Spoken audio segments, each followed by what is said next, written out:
ม่วนบ่ไปเวียงบ่ม่วนม่วนคือมาซะว่าหัวหน้าคอยไล่เด้ค่ะมันยังก็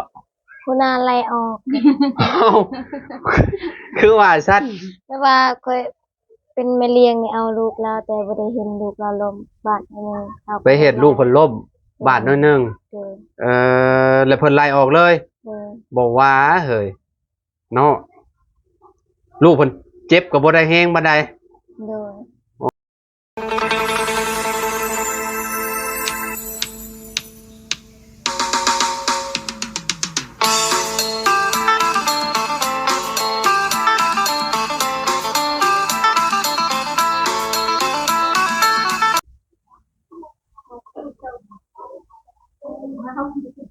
กราบสบายดี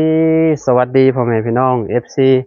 เบิร์ดสุขูสู่คนเนาะบ่ว่าสิอยู่ในและก็ต่างประเทศเด้อพี่น้องเด้อเนาะก็ยินดีต้อนรับเข้าสู่ช่องบ่าวลาวคือเก่าพี่น้องเอ้ยเนาะมื้อนี้พี่น้องเฮาก็เข้ามาหาทางน้องป้าพี่น้องเอ้ยเนาะก็บ่ได้เข้ามาหาน้องเพิ่นหลายมื้อเติบแล้วแหละพี่น้องตั้งแต่มาพ่อซะงั้นเนาะแล้วก็ มามื้อนั้นน่ะน้องปลาเพิ่นไปหาแมง แมงหยังบุแมงด้วงนั่นแหละพี่น้องเนาะด้วงในต้นคูนหยังคือที่เฮาไปอ่ากับน้องๆมื้อก่อนๆนั่นแหละพี่น้องเนาะด้วงคูนว่าซั่นซะได้ยินข่าวว่าน้องมาแล้วว่าซั่นไปเฮ็ดเวียกกลับมาบ้านแล้วพี่น้องเอ้ยเนาะตัวสงสัยได้เงินหลายแล้วพี่น้องถึงกลับมาเนาะ เอาเข้ามาหาทางน้องเพิ่นก่อนพี่น้องเอ้ยเนาะมาเฮือนใหม่น้องป้าพี่แหละพี่น้องเอ้ยเนาะโอ้คักพี่น้องเอ้ยเนาะสร้างเพิ่นเฮ็ดแล้วเรียบร้อยแล้วบ่หรือว่าจังใดเนาะสิทางน้องๆเพิ่นเนาะสบายดีน้องป้าน้องมาเนาะเอานั่งเนาะมาได้เห็นหน้าค่าตาเพิ่นอีกเทื่อนึงแล้วเด้พี่น้องเอ้ยเนาะมาได้จักมื้อแล้ว2-3 มื้อ2-3 มื้อบ่ได้เป็นคนเวียงบ่คิดว่าไปเวียงมาแล้วเว้าเวียงเนาะม่วนบ่ไปเวียงบ่ม่วนคือมาซะว่าหัวหน้าคอยไล่เด้ค่ะมันยังก็หัวหน้าไล่ออก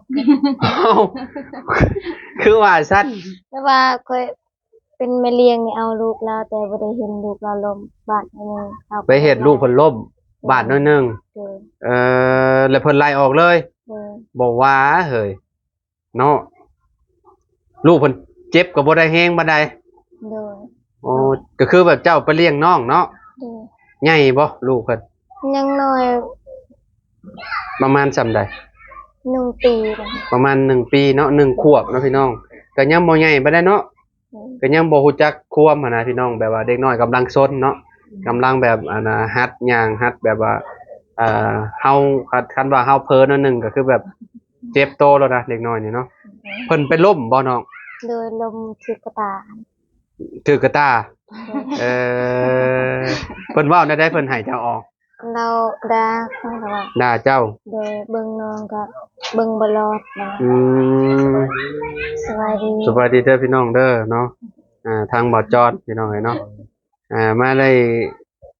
ลมกับน้องปลาน้องมาเนาะน้องมาก็หากับมาแต่เวียงมาตั้งแต่วันที่20บ่เดือนสิไปเฮ็ดเวียงใหม่อยู่บ่บัดนี้หรือว่าจังได๋สิไปอยู่แต่สิไปเฮ็ดอยู่ไสบัดนี้เนาะ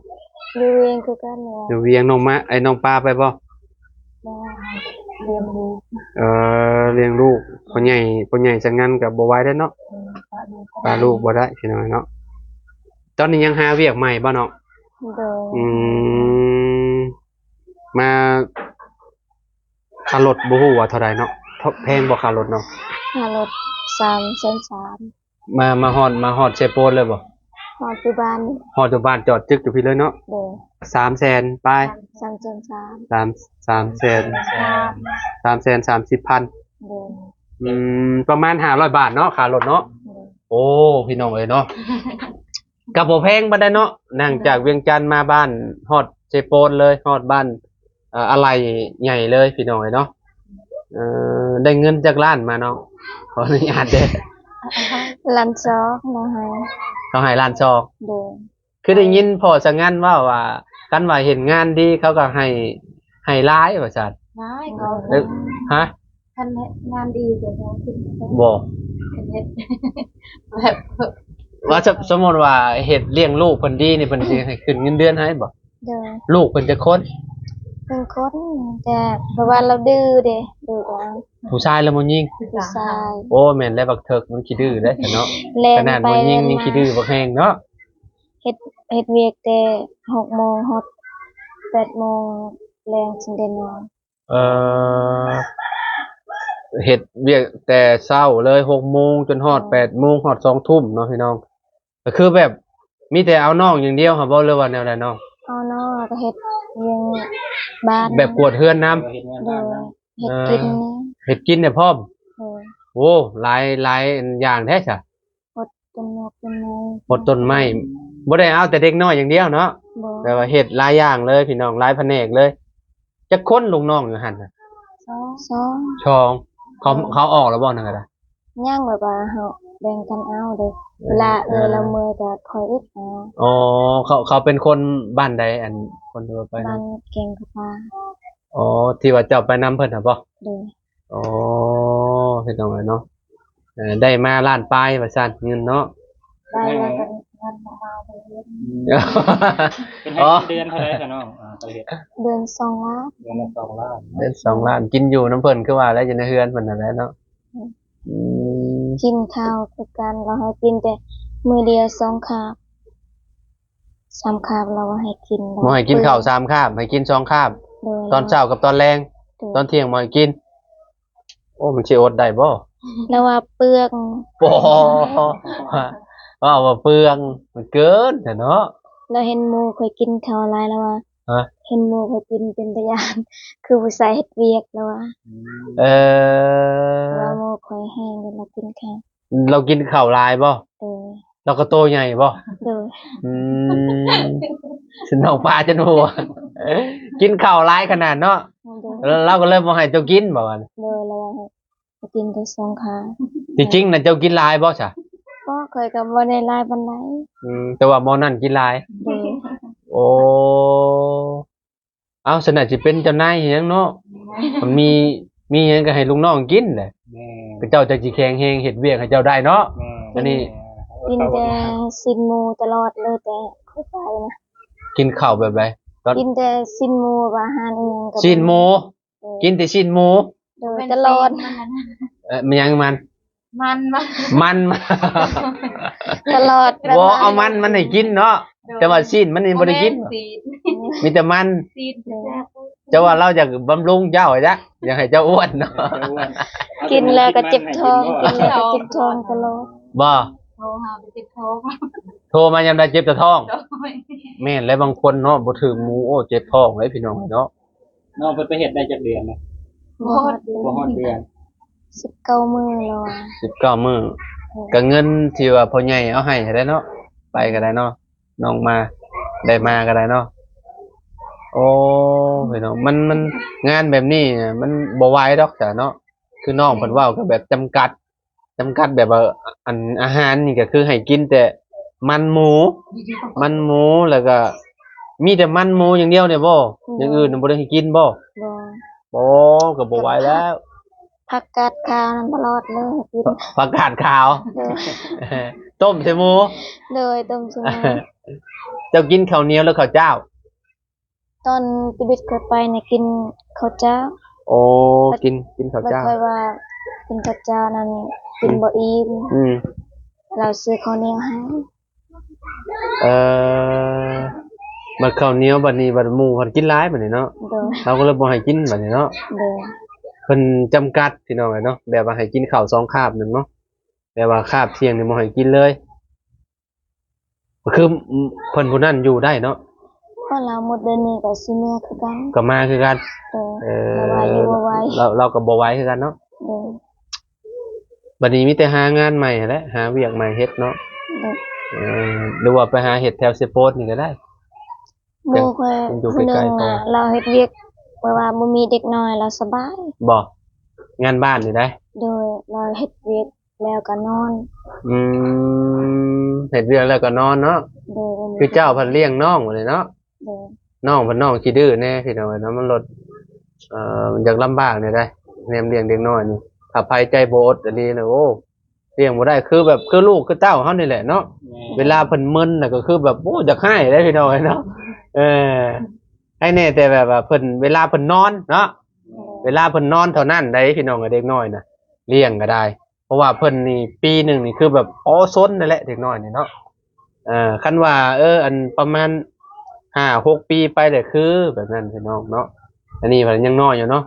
โดย เจ้าต้องได้เฮ็ดทุกอย่างแม่นบ่ป้อนข้าวอาบน้ำทุกอย่างเลย โดย เออ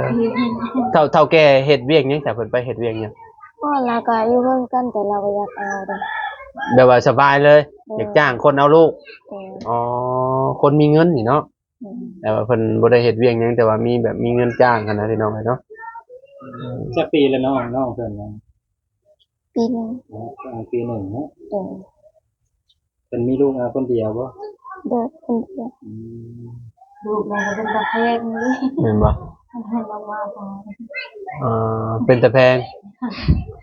ขาวแล้วเนาะลูกในเมืองเนาะ โดย เด็กน้อยในเมืองพี่น้อยเนาะแต่ว่าก็ดื้ออะไรคือว่าแหละเนาะก็คืออันอยู่ในตัวเมืองเลยบ่อันไปอันเฮ็ดเวียงใกล้บ่อนุสาวรีย์ชัย ไกลนะ ไกลจากอนุสาวรีย์ชัยบ่ โดยว่าจักอยู่ใดวันนั้นก็ บ่ ลืม เจ้าเคยไปบ่อันอนุสาวรีย์ชัยจะไป บ่เคย บ่ได้ไปเที่ยวเลยบ่มีมื้อหยุดบ่ อยู่แต่น้องเฮือน ก็ไปเลยก็บ่ได้ไปทางนั้นเนาะ โดย คิดว่าไปแบบมีมื้อหยุดมื้อหยังแล้วแบบเฒ่าแก่พาไปอันน่ะไปเที่ยวไปหยังซะดอกบ่ได้ไปเลยเนาะ โดย งานบ้านนี่ค่อนข้างสิหยุดยากเลยพี่น้องเนาะเห็นงานโรงงานเนี่ยว่าวันเสาร์วันอาทิตย์เนาะเฮ็ดแต่วันเสาร์บางทีวันอาทิตย์ก็หยุดนะบ่คิดอยากไปเฮ็ดเวียกอยู่ไทยบ่เนาะ ยา สาเหตุหยังคือหยัง ยันว่าเฮาบ่ฮู้ อ๋อก็คือคนในหมู่บ้านนี่มีไปหลายบ่น้องปลา บ่ได้ไล่ก็2 คน มี2คนในหมู่บ้านนี่ไปไทย ให้เพิ่นมาไป เพื่อนหลังนี้อ๋อผู้หญิงหรือผู้ชายผู้หญิงเราไปได้หลายปีแล้วบ่ ได้เลย2 ปี 2 ปีแล้วเนาะแต่ว่ากับเป็นพี่น้องกันบ่หรือว่าแบบคนแบบ เป็นหมู่กัน เออโอ้ก็ไปกับเราก็ได้ตัว ถามแล้วเหรอว่า ฮะ หัวหน้าเราอยากได้แต่เรา เออ บ่ได้เฮ็ดเวียกหยังเลยมีแต่ล้างถ้วยก็นอน ล่างเห็นเราเห็นงานบ้านนะ เป็นแต่ว่า อืม ได้เอาอีกหน่อย อ๋อบ่ไปอยู่ฝั่งไทยแบบว่ามันเงินเดือนก็จะแพงกว่ากันได้พี่น้องสมมุติว่าเลี้ยงน้องนี่ 3 ล้าน เงินเดือน3 ล้าน3 ล้านก็ประมาณเบิ่งถ้าเป็นเงินไทยก็ประมาณ9,000บ่ประมาณนี้แหละบ่แม่นประมาณนั่นแหละเนาะ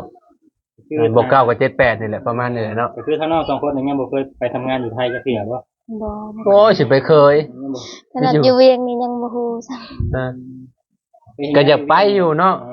ไปเฮ็ดเวียกอยู่เวียกนี่ไปครั้งแรกบ่ โดยไปหาซื้อปีเขาขึ้นรถนี่ก็บ่ฮู้หมู่หมดบ่ ตอนเจ้ามานี่เจ้าไผชื่อปีให้เจ้า ซื้อเองอยู่ไสโปดนะ บ่ตอนมาบ้านน่ะ ตอนมาบ้านนี่ แม่นเจ้ามาแต่เวียงน่ะไผไปชื่อให้เจ้า ก็ซื้อเองก็โทรหาหมู่ก็เลยบ่ค่อยเคยเฮ็ดเวียก ไปบกสแล้วก็ชื่อเองเลยติ โดยแล้ว บ่นั่งมาพี่แล้วเนาะ ถามเราว่าอยู่ไสก็ซื้อปีแล้วก็บอกเปิดกล้องให้เราเด้ เออ ก็บอกค่อยว่าซื้อปี ว้าวเก่งขึ้นหลายเนาะไปเวียงจันทน์มาเนาะเออตอนมาตอนนั้นคือว่าธรรมดาอยู่พี่น้องเนาะแต่ตอนนี้เพิ่นเริ่มกล้าเว้ากันยังเลยเด้เนาะ คือแบบนี้แหละ เข้าไปแบบเห็นโลกใหม่ๆพี่น้องเนาะก็คือแบบเฮาก็สิฮู้เฮาสิเรียนรู้ไปเองดอกว่าการใช้ชีวิตเฮาเป็นแบบใดเนาะคันว่าเฮาอยู่แต่บ้านนี่ก็คือแบบเฮาสิบ่ฮู้นั่นเลยเนาะแบบว่าเฮาบ่ฮู้โลกภายนอกเด้ คือน้องมานี่แหละเพิ่นไปเวียงจันทน์มาก็คือแบบเพิ่นก็ได้เห็นเนาะได้เห็นหลายอย่างเลยพี่น้องเลยเนาะการนั่งรถบ่แบบนี้นะคือแบบเพิ่นก็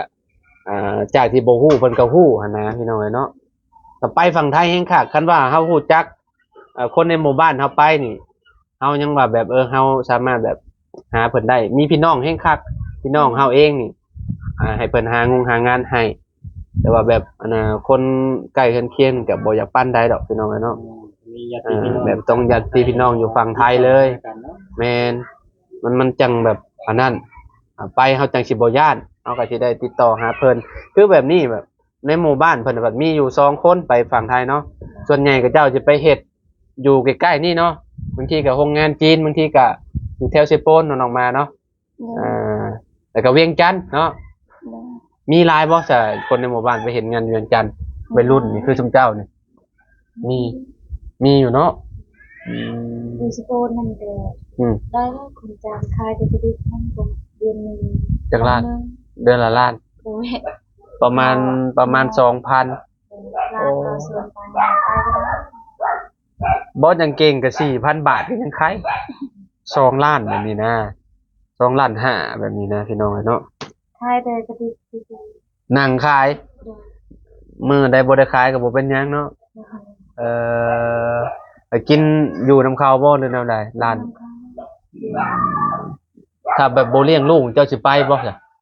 เดี๋ยวไปอยู่บ่เด็กก็อยู่ละล่ะลูกใหญ่ยังไปซะเนาะตอนนี้เพิ่นยังน้อยอยู่พี่น้องเนาะเพิ่นแบบว่าประตูเราก็เลี้ยงเนาะมันค่อนข้างสิยากแหละพี่น้องเด็กน้อยก็ได้เนาะเพราะว่าเพิ่นก็เฒ่าแล้วเด้พอสังกัดเนาะให้ในแต่น้องมานี่แหละบ่ได้เลี้ยงลูกเนาะเป็นจังได๋อันสถานะตอนนี้โสดคือเก่าหัวใจยังว่างอยู่บ่ พี่น้องเนาะยังบ่ได้พร้อมจะเปิดคนเข้ามาบ่อยู่แบบโสดดีกว่า มันจังเนาะบ่ต้องคิดหยังเนาะตอนนี้เจ้าจักปีแล้วนะ15 15สิเข้า16บ่15เต็มบ่ปีนี้อ้ายแล้วว่าฮอด16ปีแล้วเดือนได้ฮอด16จักหลัง เจ้าก็ฮู้ว่าเจ้า15ปีไปถามพ่อ ถามพอสักงั้นแล้วฮู้เนาะ น้องปลาจะปีครับ โอ้ยเข้ามา 25ปีเนาะโอ้ผัดน้องมานี่ประมาณ15น้องสาวหล่าเนาะหล่าสุดเลยนี่พี่น้องเนาะนี่แหละอยู่น้ำพอก่อนเนาะบ่เพิ่มไปมีครอบครัวน้อยเนาะก็คือเฮาฮู้เด้ชีวิตคู่มันเป็นจังได๋เนาะน้องมาน้องปาเนาะพี่น้องเนาะแบบมันต้องอดทนอยู่นำกันน่ะลีได้ชีวิตครอบครัวนี่แต่ว่าเฮาใช้ชีวิตร่วมกันแล้วมันลูกคนละพ่อละแม่เนาะขนาดลูกพ่อแม่เดียวกันนี่ยังผิดเถียงกันก็มีอันนี้แล้วใหญ่มาเนี่ยมาเจอกันหั่นนะมันต้องแบบโอ้คันว่าผิดเถียงกันโดยหนึ่งนี่คันว่าบ่อดนี่คือแบบยากได้พี่น้องเนาะเจ้าอยู่กับผัวเจ้าจักปีแท้เนาะปีนึงเจ้าได้จ้ะ5 ปีเนาะเอาตั้งแต่อายุเท่าใดช่วงนั้นพูดแต่ว่า5 ปีเนาะอารมณ์ดีตลอดมอนี่เนาะหัวตลอดโอ้พี่น้องเนาะเพื่อนเพิ่นก็คือว่ามีสิต่อเติมบ่ต่อเติมมองได้อีกบัดนี้เนาะใช่มีคนว่าอยากคนก็ใช่สิเฮ็ดมองอันนี้เมียนเนาะสมมุติว่าพี่น้องเนาะแบบว่าบ่ให้พ้นศาสตร์เข้ามาบันไดว่าซั่นซะเนาะมองกันพ้นเนาะมุงกระเทิบลงมาก็คักแล้วเนาะมันก็สิบังได้ดีอยู่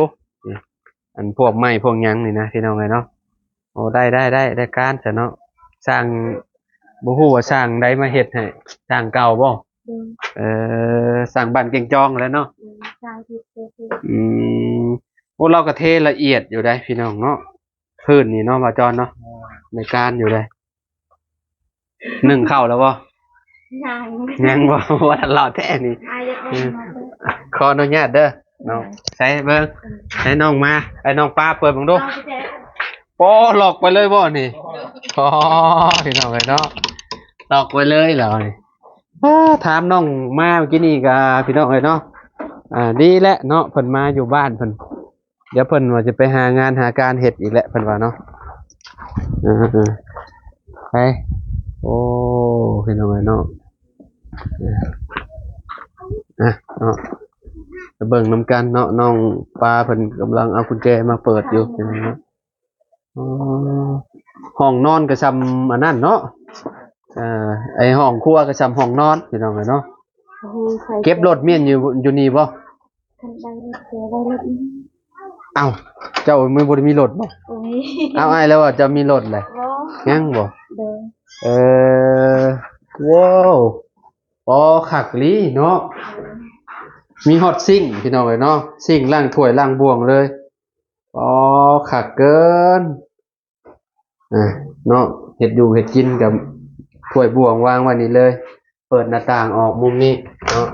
นี่เวลาเฮ็ดอยู่เฮ็ดกินแจ้งกลางป่าพี่น้องเนาะแบบนี้ก็คักคือกันเนาะถ่านที่มีครบมีพร้อมเลยนี่เนาะ ข้าวสารก็อยู่ในนี่เก็บเมียนอยู่นี่โดยเฉพาะเราจังหลอกเมียนเนาะยันคนมาหลักข้าวสารอันบริเวณเขาให้ได้เนาะเขาหน้าเขาพี่น้อยเนาะน้ำก็มีมาไว้เรียบร้อยแล้วโอ้พร้อมเลยนี่เนาะมียังฉาหนึ่งนะถ้วยบวงบ่ ทางช่วยแล้วไป อันนี้นี่คือแบบเอาเมียนถ้วยเมียนบวงเห็นแล้วเนาะทั้งหมดได้จะสิมาเฮ็ดกินอยู่ในนี่ มื้ออื่น มื้ออื่นจะมาเฮ็ดกินอยู่นี่พ่อได้ฉาบัดนี้กินตามจะมากินกับไผอยู่นี่ เอาไว้ กินกับมาไวน้องมาบ่ได้มากินน้ำบ่ ได้ยังก็ได้ไม่ครบ ได้หยังก็กินนำกันแหล้วเนาะอยู่ใกล้ๆกันบ่ได้อยู่ไกลพี่น้องเอ้ยเนาะไกลใครแน่ดอกเนาะเฮือนก็อยู่หั่นพ่อเอ้ยมากินข้าวเด้อเอ้าเฮือนอยู่ใกล้ๆนี่เนาะลูกเฮ็ดหยังกินก็มากินนำกันแหละนี่อยู่นั่นนี่เนาะใครเลยเนาะประมาณนี้แหละพี่น้องเอ้ยเนาะงามคือว่าผ่านพี่น้องเนาะแต่ว่าเฮือนครัวเพิ่นเพราะว่ามันเต็มเด้เต็มเบิดเลยเต็มเบิดอันเนาะพี่น้องเต็มเบิด3ต้นเลยเนาะแต่ว่าเฮือนน้องเอสน่ะคือแบบมีอยู่ห้องนึงเนาะเพราะว่าอนาคตเพิ่นสิเฮ็ดห้องน้ำแบบอยู่ฝั่งนี้เนาะแต่ว่าน้องปลาบ่ฮู้ว่าห้องน้ำเพิ่นสิเฮ็ดอยู่ไสนี่เนาะอนาคตฝั่งใดจะสิเฮ็ด ได้ เนาะเบิดตัวนี้แล้วว่าที่จะแต่ว่าทางนั้นมันค่อยเนาะเฮ็ดบ่ได้พี่น้องเนาะพุ่นแหละใส่ห้องน้ำนำกันก็พอพุ่นแหละเนาะมันห้องน้ำมันมีแหละพี่น้องเอ้ยเนาะแบบว่าเฮาก็ไปเข้าน้ำพอก็ได้บ่ได้ยากดอกแต่ก่อนก็ตัวนี้เนาะของไผนี่เนาะของเฮือนหลังนั้นบ่อ๋ออยู่หม้องนี้เนาะคะแนนพระเจ้าเฮ็ดอนาคตเนาะเจ้าเฮ็ดปึ๊บเฮือนน้องปลาก็พอดีแล้วไหลลงมาพอดีนี่ที่ก็อยู่หม้องนี้แหละพี่น้องเอ้ยเนาะมาเด้เสาแดดเนาะถ้าเพิ่นมีเงินมันก็ต้องเฮ็ดอยู่แล้วนี่เนาะถือมองหน้าบ้านเจ้าเลยเนาะง่ายก็บ่ได้บ่น้องได้แล้วเนาะลูกปืนก็หลายพี่น้องเนาะตอนเฮามาตอนกับเบาดีตอนน่ะเฮาขุดปุ๊บแล้วถึกลูกปืนเลยป๊อดเสียวแฮงเลยตอนน่ะพี่น้องเนาะไปจ้ะกลับบ้านเลยเด้อมื้อนี้มาเยี่ยมยามถามข่าวได้ยินข่าวว่ามาบ้านแล้วว่าซั่นเนาะเห็นแต่ในคลิปบ่าวจันนั่นแหละพี่น้องเอ้ยเนาะมาเห็นน้องเพิ่นแล้วมื้อนี้เนาะก็บ่ฮู้ว่ามื้อใดแหละน้องเพิ่นสิไปใหม่อีกพี่น้องเอ้ยเนาะก็คือสิหางานหาการได้พุ่นแหละจังสิไปเนาะแต่ว่าเฮือนหลังนี้เพิ่นไปไทยเนาะโอ้พี่น้องเอ้ยเนาะแรกๆเราไปกับไผเด้เนาะ ไปกับน้องสาว ไปในกรุงเทพแล้วบ่หรือแนวใด อยู่กรุงเทพพุ่นน่ะ บ่เจ้าก็อยากไปกรุงเทพน้องปลา อยากไปอยู่ อยากไปอยู่บ่ เออ อยากไปเบิ่งประเทศไทยเนาะ เออ บ่ย้านบ่ คันได้หมู่จะได้ยัง อ่านหนังสือออกอยู่บ่ บ่ อ้าวอ่านหนังสือมาออกเออ ขนาดอยู่เรียนยังรู้ว่าทำได้ทั้ง เจ้าอ่านหนังสือออกบ่บ่ได้เป็นเอาแชทลมกับผู้นั้นผู้นี้แชทแบบแชทเสียงบ่ จะเสียงเอา อ๋อบ่ได้เข้าโรงเรียนบัดซองว่านี่บ่ คนเขตแถวนี้แบบว่าเพิ่นบ่ได้ค่อยได้อันน่ะเรียนปานใดเด้พี่น้องเอ้ยเนาะแต่ว่าบางคนก็อ่านหนังสือบ่ออกคือน้อยๆแบบนั้นน่ะก็บางคนก็ยังบ่ได้เข้าโรงเรียนเลยพี่น้องเอ้ยเนาะเข้าก็บางทีก็ประมาณป .1 ป .2 ก็ออกไปแล้วแบบนี้นะคือซุมเจ้านี่ป .1 ป .2 ก็ อ๋อ ออกแม่นบ่ ลานอยู่บ้านกันก็บ้า ก็เลยบ่ได้เรียนเลย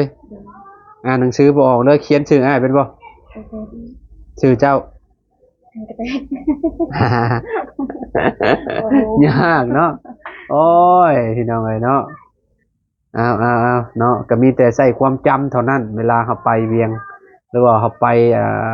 ไปไทยแบบนี้พี่น้องเนาะ เมื่อเรียนที่เป็นคนรู้ทำคนทำอะไรนะที่เขาลัดก็คือลงที่โกน เจ้าอ่านสมมุติว่าเขาเขียนป้ายแบบนี้เนาะไปเซโปนเมืองน้องแบบนี้ก็อ่านบ่ได้เนาะรถจอดอยู่ทางหน้านี่ก็บ่ฮู้นะว่าไปบ้านเจ้าของพี่น้องเอ้ยเนาะก็จำเป็นเฮาก็ต้องถามเพิ่นอยู่แล้วเนาะเพราะว่าอันถ้าเฮาบ่ถามเพิ่นเฮาก็บ่จักทางมาหั่นน่ะมันก็อยู่ในป่าครับพร้อมแหละพี่น้องเอ้ยเนาะก็ดีแล้วเฮายังกล้าแบบกล้าถามกล้าหยังเพิ่นน่ะนะเนาะอ้าวมื้อหน้ามื้อในพ้อกันใหม่เนาะเดี๋ยวเข้ามาใหม่พี่น้องเอ้ยเนาะมื้อนี้ก็มาเยี่ยมยามเนาะน้องป้าเพิ่นเนาะได้มาเบิ่งเรือนครัวเพิ่นนำเนาะงามเนาะเรือนครัวเจ้าเนาะได้การอยู่พี่น้องเอ้ยเนาะเดี๋ยวเราก็สิลงมาเฮ็ดอยู่เฮ็ดกินอยู่พี่แล้วเรามื้ออื่นเราเป็นมื้องามยามดีบ่ต้องหามื้อพร้อมบ่เนาะหามื้องามบ่เออเอาๆๆใส่พี่น้องเอ้ยเนาะดีแล้วเนาะเพื่อนน้องเพิ่นก็ถือว่าอันนั้นบ่ต่ำได้พี่น้องเนาะบ่ต่ำเพราะว่าเพื่อนน้องชายนี่เฮาย่างบ่ก้มนี่บ่ซนเลยพี่น้องเอ้ยเนาะเพื่อนน้องชายนี่มันต่ำเพื่อนน้องชายแต่ว่าน้องมานี่ถือว่าแบบโอเคอยู่เพราะว่าเฮาเม็ด65นี่ก็บ่ต่ำประมาณเม็ด70นะนี่ประมาณนี้เนาะประมาณนี้แหละมันต่ำหลายก็บ่งามเพิ่นน่ะแต่ว่ามันเวลาเฮาย่างมันซนหัวหั่นน่ะเนาะอนาคตก็บ่ฮู้ว่าเพิ่นสิเฮ็ดจังไดต่อเนาะห้องน้ำเพิ่นเพราะว่าที่ทางหลังก็แบบค่อยนะพี่น้องเอ้ยเนาะก็บ่เป็นหยังดอกแต่ก่อนก็แล่นเข้าป่าพุ่นเนาะคุมื้อยังแล่นไปอยู่ว่าป่า บ่ ย่าแล้วบ่เออ ห้องน้ำ บ่สะดวกกว่ากันกับไปป่าอยู่บ่เนาะ ดูเลย ไปป่าแล้วเป็นแบบไรกลางคืน มียุง ยามทากนี่ก็ทากแน่เนาะแต่ว่ายามยุงก็ยุงหลายแหละพี่น้องยามพลนะก็บ่จะคิดเลยพี่น้องเนาะประมาณ30 ปีหรือว่า20 กว่าปีที่แล้วแถวบ้านเฮาพี่น้องเนาะก็เขตแถวบ้านน้องเพิ่นนี่นะก็ค่อยพัฒนาไปเรื่อยๆเนาะเดี๋ยวบางคนมันก็เริ่มมีแล้วแหละพี่น้องเนาะเช่นเฮือนน้องปลานี่ก็มีแล้วเนาะแต่ก็เฮือนฝั่งตรงนั้นก็มีแล้วพี่น้องเนาะมันก็ค่อนข้างสิแพงเติบได้เฮ็ดก็ได้พี่น้องประมาณจ้างประมาณ2-3 ล้าน3 ล้าน4 ล้านประมาณนั้นแหละซื้ออุปกรณ์ได้บัดนี้เนาะเอาเฮ็ดนี่พอสังงานนี่ก็เบิดหลายเติบพี่น้องเนาะเอาค่าสร้างนี่ก็3 ล้านอุปกรณ์นี่ประมาณ6 ล้านบ่ตอนนั้นอ๋อพี่น้องเติบหนึงอยู่เนาะไปปะเด้อบัดนี้เด้อมื้ออื่นพ้อกันใหม่เอามื้ออื่นบ่มื้อหน้ามื้อในพุ่นแหละพี่น้องเนาะเอาสบายดีเด้อโอ้ยพี่น้องเอ้ยเนาะโอเคพี่น้องเนาะตอนนี้ก็ลมกับน้องมาน้องปลาเนาะเป็นที่เรียบร้อยแล้วพี่น้องเอ้ยเนาะจังได๋ก็ขอบคุณพ่อแม่พี่น้อง FC เบิดสุขุทุกคนเด้อที่ติดตามและเป็นกำลังใจให้เนาะบ่ว่าสิอยู่ในและก็ต่างประเทศเด้อพี่น้องเอาสำหรับคลิปนี้เนาะขอตัวแล้วพี่น้องไว้พ้อกันใหม่เด้อสบายดีเบิดสุขุทุกคนพี่น้อง